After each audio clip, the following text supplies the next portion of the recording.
It was a hot summer weather, and the picturesque state of Montana was drowned in lush greenery. A young and happy couple, John and Emily, with their young son David and their faithful dog Tyson, were driving in their car, eager to spend an unforgettable vacation on the west coast of America. The road was long, and to add some variety, they stopped in most of the towns they came across. They either quickly learned about the town's history and grabbed a snack or visited local attractions. They stayed overnight in local hotels a few times, giving them more time to relax and allowing David and Tyson to play and run around. Overall, John tried to make sure that their vacation began now, and the road did not tire them. Everything was going very smoothly, and time passed easily and imperceptibly. However, when they reached a small town called Rempton, they encountered a problem with the car engine. This problem required immediate attention, and there was a danger that their vacation might end before it even started. The situation was complicated by the fact that it was evening, and all the nearby repair shops were already closed. John managed to get in touch with a roadside assistance service, but the specialist could only come the next morning, as the auto service was in a neighboring town. John didn't want to risk driving there himself, fearing that the car might break down completely on the way. So they decided to stay overnight at a local hotel. They didn't have to search for long, as it was the only one in town. The young family stayed at the roadside Motel, which made a rather depressing impression on them. Entering the gloomy motel, they felt uneasy. They sensed a heavy tension in the air and a lot of unfamiliar eyes following the new guests.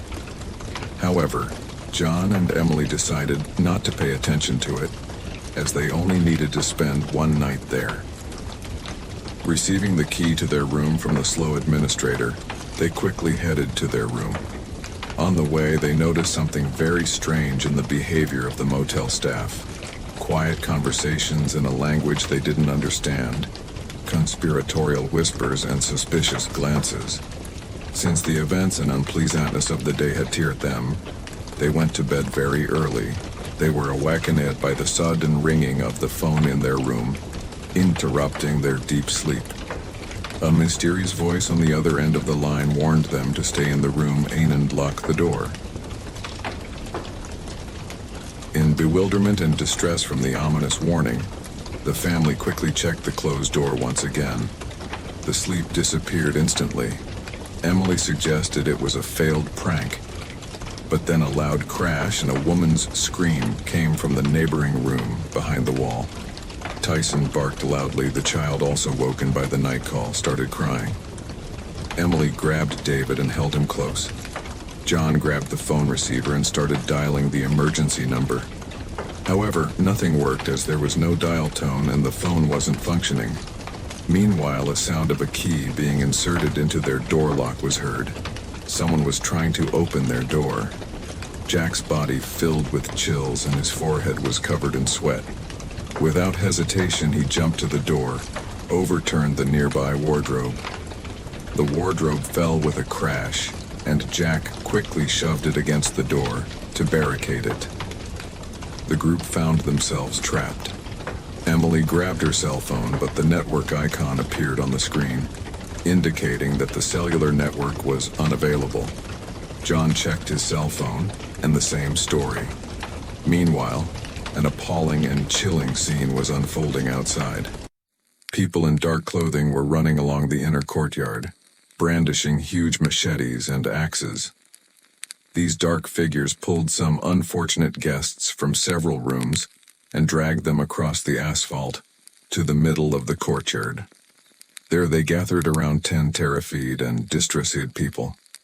It was clear they were hotel guests by their lack of clothing, having been pulled right out of their beds. One woman appeared to be completely without underwear. The only thing covering her was a sheet which she clutched to herself in fear. There was crying and pleading. Someone was begging for mercy. Watching the events from behind closed curtains, Jack was so shocked by what was happening that he completely forgot about the person standing at their door. but the persistent banging on the door quickly snapped him out of his daze. Suddenly, gunfire rang out from somewhere deep inside the building, followed by more and more shots. The commotion near the door immediately stopped. There was some banging, and then an agitated male voice asked, "Hey, are you guys okay?" The stranger said something else, but the relentless and incessant barking of the dog prevented the man's words from being heard. When they managed to calm the dog, the person behind the door was no longer there. Instead, something terrible began happening on the street. A man in dark clothing and a mask covering his entire face except for eye slits raised his huge machete and brought it down on the head of someone unfortunate. The woman in the sheet screamed and rushed to the injured man who was bleeding. The remaining captives huddled in fear. One of them tried to jump up and escape, but was immediately knocked down by other thugs surrounding the unfortunate. When the man fell, they started kicking him, shouting and jeering.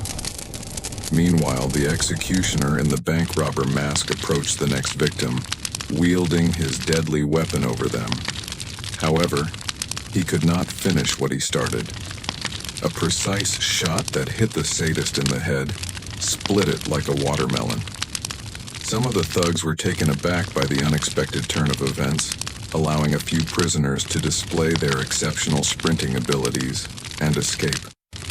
Some of the bandits attempted to chase after them, but a series of single but accurate shots quelled their eagerness. A couple of fallen bodies in black cloaks were added to the leader of the gang lying on the asphalt.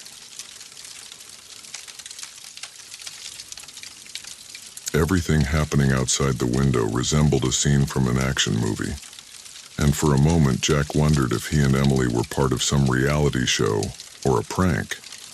However, nobody found it funny, especially little David, and Emily was not thrilled about the situation. If this was some kind of prank, Jack would gladly punch the director of this spectacle in the face, and probably add a couple more punches. While chaos reigned outside, Jack and Emily quickly removed the barricade from the door and left, grabbing David's bag and clothes. Jack cautiously peeked out of the door. There was nobody in the corridor. There was no one at their room's door either, even though Jack could have sworn he heard something or someone fall outside. However, time was short, and they couldn't afford to lose a second. They quickly, but cautiously, made their way to the exit. They decided to leave through the emergency exit, which led to the parking lot where they had parked their car. They reached the exit without any trouble. However, as they passed along the hallway where many room doors were open, Jack noticed a man's legs in one of the rooms, lying on the bed and showing no signs of life. A shiver ran down his spine. The man was dead. As they ran out onto the street, they quickly made their way to their car. Jack grabbed the keys while holding onto the dog's collar.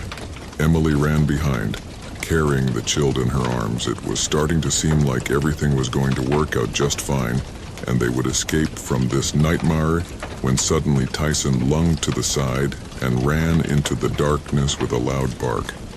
Taken by surprise, Jack let go of the dog. In the same moment, a fast shadow flashed from the other side, and a heavy blow hit his head.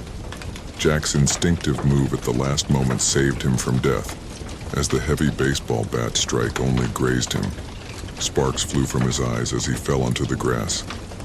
It was unclear how long he lay there. Time ceased to exist for Jack. However, Emily's loud scream and the dog's barking brought him back to consciousness. Opening his eyes, he saw the horrible sight of a man in a black robe trying to drag his wife and child into the darkness. Emily fiercely resisted, with one hand holding a scared David and the other trying to fend off the assailant. Tyson, their loyal dog, fought another opponent wielding a bat, despite being hit a few times. However, he also bit the attacker several times, leaving one of the attacker's arms bleeding. In excruciating pain, Jack got onto his knees and quickly crawled to the trunk of his car. thanks to the darkness and the confusion, the attackers did not notice Jack retrieving a mounting tool from the trunk. Sneaking up behind the assailant attacking Emily, Jack struck him with all his might. The blow landed right on the head and the body fell to the ground like a mown grass. Without wasting a second, Jack turned to the other assailant, who had his back to him, fighting the dog. He delivered another devastating blow, sending the assailant to the ground, where he was fiercely attacked by the enraged dog, tearing into his body with its teeth. The following events stretched out for Jack into an endless series of some phantasmagorical images. Crying but happy Emily, with a bewildered, teary-eyed David, people milling about. The police, a man with a rifle and a cowboy hat, electric flashes of cameras, flashing lights of police cars and ambulance sirens. The images began to blur into a colorful spot, and Jack lost consciousness. When he opened his eyes, the first thing he saw was his wife Emily's face. Her face was no longer tear-streaked, but instead radiated with joy and love. It turned out that several days had passed, and all this time he had been unconscious in the hospital. The head injury was very serious, but now it was all behind him, and he was on the road to recovery. As Emily told him on that fateful night, they encountered a very dangerous and notorious criminal religious cult, known for ritual killings and cannibalism. These cannibals had been operating in the area for a long time, and unfortunately, they had many tortured victims to their name.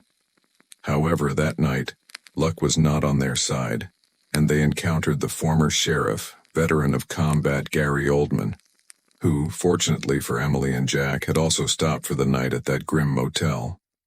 The leader and several members of the cult were killed by the sheriff at the scene of the crime.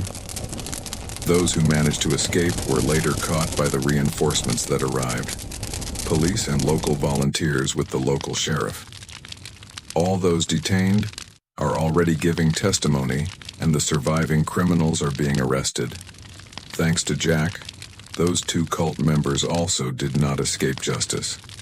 They are in critical condition in the prison hospital.